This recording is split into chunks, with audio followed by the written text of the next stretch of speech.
Potako. And I'm Dan Houck. Welcome to week 7 of Intentional Relationships. This week we're going to be discussing boundaries in all of our relationships. What are you doing, Chris? I am setting my boundary. Chris, that is a construction site cone. That's not the kind of boundary we're talking about. We're talking about boundaries in relationships. Take it down. Okay, whatever. All right, Chris, a boundary is a way we believe that we should be treated. It's not a wall. It's not a barrier between people. You can't boundary somebody and control their behavior. You can only communicate how you want to be treated. We all need to set boundaries in our family, friendships, at work, church, and of course, romance. I remember years ago, before I went into full-time ministry, I had my own design agency. I was in control of setting up the bar on when I was going to work, how much I was going to work, and for who. I remember due to my own struggles with being a people pleaser, I would work long hours, often doing all-nighters, not taking time to rest or even sharpen the axe. Because I was more concerned about pleasing the customer versus God, I had few boundaries in place with my customers. My phone was always on, and I never turned down a job. I would even argue with God and say, "You don't understand, God. I have to work. I need the money. I got to pay the bills. I've got employees." And, of course, he does understand.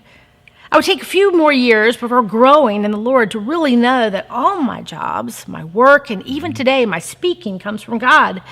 I learned to say no, to say later, to ignore my phone, and to delegate.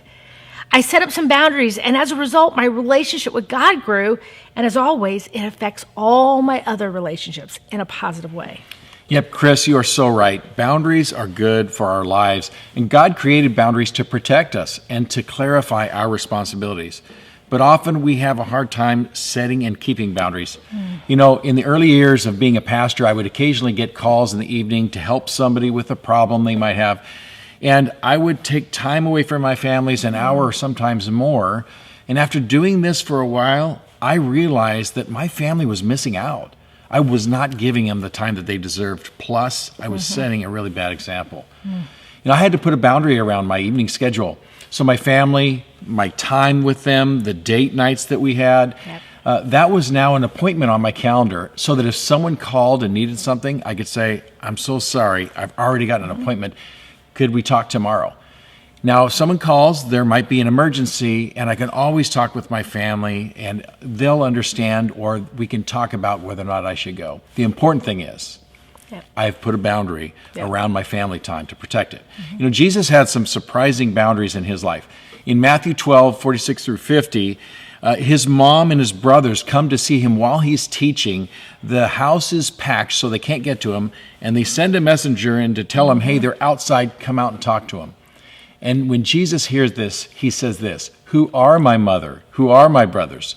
They're the ones that do my will." Wow, there is no indication he stopped what he was doing to go out and see his mom and brothers. There's plenty of people that'll tell you what to do with your time. It's up to us to decide how God wants us to use our time. Yeah, that's a good word. Setting and working on your boundaries is a lifelong process.